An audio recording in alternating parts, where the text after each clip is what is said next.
Você já deve ter visto alguma comédia romântica, algum filme ou algo do tipo, onde o cara tá indeciso entre duas opções, se ele escolhe a namorada B ou a amante A, enfim, ele tá indeciso entre diversas opções e aí ele acaba querendo fazer um meio termo, não fica 100% com uma, nem 100% com a outra, nem fica 100% com as duas, então ele acaba perdendo tudo. E isso ilustra o conceito que, para falar melhor, eu vou explicar o significado do que provavelmente é o título desse vídeo, que é Queime Seus Barcos. A história basicamente é a seguinte: um general foi para a guerra e ele foi de barco. Era uma ilha e o único acesso da época era o marítimo. Então ele foi lá com a tripulação dele, uma frota de uns 3 barcos. E nisso a galera começou a discutir e tal, e perceberam que eles estavam muito fora do efetivo. Para cada, um homem tinha 10 inimigos. Então o pessoal da tripulação dele começou a ver isso, começou a se acovardar, dizer, não tem como, a gente vai perder, esses caras estão fazendo loucura aqui, não tem condição da gente ganhar isso aqui. Então planejaram uma revolta. Quando chegassem lá, eles iam pegar o barco e enquanto o capitão e suas forças iam invadir a ilha e lutar, esse pessoal ia pegar os barcos e ir embora. Ia fugir e ia voltar para casa. Assim que eles chegaram na ilha, o capitão, sabendo dessa estratégia, pegou e mandou queimarem os barcos. A galera chamou ele de louco, achou, não, o que você está fazendo, tal, como é que a gente vai voltar para casa, não sei o quê. E isso é uma coisa que diziam que os vikings faziam muito. Isso simboliza ou a gente ganha ou a gente não volta para casa. Não tem mais como bater em retirada. Ele precisa eliminar os inimigos para poder voltar para casa, roubar o barco deles, pegar os recursos da ilha para poder pegar o barco para de fato voltar para casa. Não tem mais como ele voltar, a não ser que ele ganhe. Então mostra um comprometimento imenso. A história vai que esse capitão de fato chegou a ganhar a batalha, porque cada homem lutou como se aquilo ali valesse a vida dele, porque de fato valia, não tinha para onde ir, só tinha plano A. Então, isso é um conceito que você pode buscar horas e horas de história sobre isso, porque eu acredito que seja de fato uma das leis universais da vida, seja uma coisa que não tem para onde você fugir, isso é aplicável independente, isso é uma coisa que você, para qualquer contexto, para qualquer coisa, é uma coisa fundamental, que é comprometimento, é ir 100% em alguma coisa. Se você está em dúvida em algo, espere, pare, veja se aquilo é realmente o que você quer fazer. E se você não consegue sanar suas dúvidas olhando adiante, vá 100%. Ou então, se você tem certeza que você quer ir naquilo, você vai 100%. Então, não vá com dúvidas. Não vá tentando, eu vou com o pé, mas eu vou tentar ficar aqui ainda, eu tô, não sei o que. Se você decidir que, eu quero fazer YouTube, se dedique 100% a fazer YouTube. Se você quer, eu quero ser médico, se dedique 100% a ser médico. Não pense, eu quero ser médico, mas se eu entrar em enfermagem, se eu entrar em adulto. Estude para ser médico. Vá 100%. Isso é uma coisa que eu lembro de eu ter escutado num daqueles programas do Bear Grylls, que é o cara que fazia vídeos de sobrevivência na cidade, na selva e tal, que passava no Discovery Channel. Eram uns vídeos de sobrevivência. E eu lembro dele falando que a pior coisa que você pode fazer é não ir 100% com a ação. Basicamente, se você for, por exemplo, atravessar um rio ou alguma coisa assim, e você não se comprometer 100% com aquilo, as chances são maiores de você cair no rio e se fuder. Então, a mesma coisa com calistenia. Se você for ver a maior parte dos acidentes de calistenia, claro que tem uns que são por coincidência, alguma mão que escorrega, algo desse tipo. Mas se você for ver, a maioria das pessoas que não consegue fazer algum exercício, alguma coisa desse gênero, é porque não tem a coragem para fazer. Tanto é que há diversas progressões que trabalham só com psicológico, só com tirar esse medo. Porque, por exemplo, no backflip, se você for tentar fazer um backflip e você parar no meio, é tchau. Agora, se você de fato se comprometer com aquilo e ir 100%, você tem uma chance muito melhor de fato conseguir. E se você não conseguir, o resultado é menos pior do que se você tivesse desistido antes, tivesse desistido no meio. Então, isso é uma coisa que é absolutamente importante.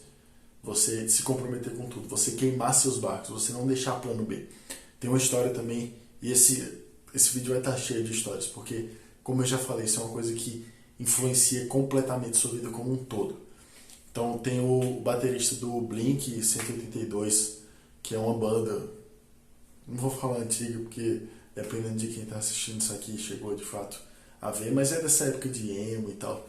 Então, o baterista dessa banda, ele queria se dedicar 100% a ser baterista. Então ele começou a tatuar o rosto, começou a tatuar a mão, tatuar o corpo todo, para se tornar indesejável para empregos normais, para a galera que quisesse contratar ele, não ia ser tão interessante, porque ele tem essas tatuagens, tem muita gente que ainda tem preconceito com isso. Então ele tatuou o próprio rosto, tatuou as mãos, para falar, não, ou eu sou baterista, ou eu não vou conseguir emprego. E aí ele se dedicou 100% à bateria, e de fato ele conseguiu ser bem sucedido. Então, independente do que você for fazer, você entrar na ação com 100%, você de fato fazer aquilo ali 100% é muito melhor. Por exemplo, você já deve ter estado em uma situação social em que te pedem, sei lá, para dançar, para falar em inglês, para cantar, alguma coisa assim que você acha vergonhoso. Se você fizer aquilo ali meia boca, nem vai ser agradável para você, nem vai ser agradável para o pessoal. Então, se você decidir que você for fazer aquilo, faça de verdade.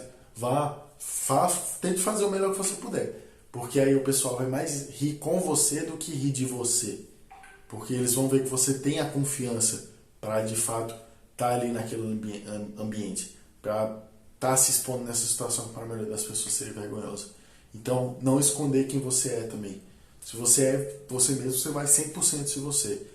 Se, por exemplo, me perguntam dessas questões de Red Pill, de desenvolvimento pessoal, que é uma coisa que tem muito estigma hoje em dia. Se você for falar na rua, as chances são que você vai ser bastante estigmatizado, você vai ser zoado e tal, porque não entendem. Mas eu falo, não, eu sigo essas paradas aí, eu acho legal, tal. Só que eu falo com confiança, eu não falo como se eu tivesse dúvida, como se eu tivesse vergonha disso. Eu falo o que é isso aí, doa quem doer. Se a pessoa não te aceitar por isso, é porque ela já não era compatível com você. Então, você ser 100% você mesmo tem um poder imenso. E também, citando novamente as leis do poder, vou pegar rapidinho um livro aqui para ilustrar melhor. Bom, voltando. A Lei 28, para quem quiser acompanhar, é essa, seja ousado. E eu vou ler só o começo aqui do capítulo, porque eu acho que é uma ilustração muito bem disso que eu estou falando. Então, inseguro quanto ao que fazer, não tente. Suas dúvidas e hesitações contaminarão seus atos. A timidez é perigosa. Melhor agir com coragem. Qualquer erro cometido com ousadia é facilmente corrigido com mais ousadia. Todos admiram o corajoso, ninguém louva o tímido. Então, basicamente, você ser corajoso, você ter a coragem para... Por exemplo, ainda há pouco eu acabei de errar quando eu fui tentar pausar o vídeo. Mas eu ri disso, eu acho que eu não vou nem cortar isso do vídeo para você entender que é normal você errar e continuar agindo com confiança disso. Você falar sobre isso. Uma situação só é estranha, só é vergonhosa se você deixar ela de fato se tornar vergonhosa. Então, muita gente, eu vejo muito isso. A galera procurando dicas de o que falar no encontro, como nunca ficar sem assunto. Sendo que, cara, se você for forçar um assunto, é muito pior do que você só deixar a conversa fluir naturalmente. Fique confortável no silêncio. Você não precisa estar sempre tentando se provar, estar sempre falando. Se você é de fato um cara interessante, um cara de alto valor, você tem que estar confortável com o silêncio. Você tem que entender que o silêncio é parte normal das conversas e cria uma intriga, cria uma tensão que é necessária, é saudável para esse tipo de relacionamento. Então, você ter de fato a confiança para fazer o que houver, você se comprometer 100% com a ação, eu acho que é uma das coisas mais importantes possíveis. Porque, novamente, isso eu acho que é a maior lei da vida, é que você só é tão forte quanto as suas crenças. Existem diversos efeitos disso também. Você vê a história do cara que estava no corredor da morte. Disseram para ele que iam abrir o pulso dele e iam deixar ele sangrar até morrer. E aí colocaram ele numa cadeira de uma forma que ele não podia ver o próprio corpo. Colocaram o pulso dele para fora da cadeira colocaram um som de uma água batendo no chão. Então ele acreditou que aquilo ali fosse o sangue dele escorrendo, que ele estivesse gotejando até a morte. E no final o cara realmente morreu. Essa é uma história bem famosa que conta do poder da crença. Se você acreditar que vai morrer, você de fato consegue morrer. Por exemplo, muito comum isso, existem os dois efeitos que são chamados, que é o placebo, que é quando é para o bem. Por exemplo, davam muito comumente pílulas de açúcar para os pacientes e consideravam isso, falavam para os pacientes que era um remédio que de fato funcionava, apesar de ser só uma pílula de açúcar sem propriedade medicinal nenhuma, e os pacientes de fato se curavam, apresentavam melhora significativa por causa dessa crença, por causa de que eles acreditavam naquilo e o corpo realmente reagia a isso. E o efeito nocebo é quando é pro mal. Por exemplo, no exemplo do cara que morreu com o pulso sangrando, que não estava de fato sangrando, eles não tinham nem machucado o cara. Então, o que você acredita dita absolutamente tudo a sua realidade. Tem uma fala do Steve Jobs, se eu não acredito, se eu não lembro errado, que ele disse que as pessoas que são consideradas loucas o suficiente para acreditar que podem mudar o mundo são, na maioria das vezes, as pessoas que de fato mudam o mundo. Então, você acreditar naquilo, você se comprometer com aquilo, são as coisas mais importantes do mundo. Você acreditar que você consegue, você ir 100% se comprometer de fato com aquilo, é uma ferramenta como nenhuma outra, é absolutamente necessário. É isso. Se você achou esse vídeo útil de alguma forma, se você de fato está comprometido, está 100% em tentar se desenvolver, eu peço que você se inscreva aí, que deixe uma curtida e comente o que você achou desse vídeo aqui. Comente se você acha que de fato tudo depende da sua crença ou se você discorda de mim nesse ponto. Vamos discutir. Até a próxima. Valeu!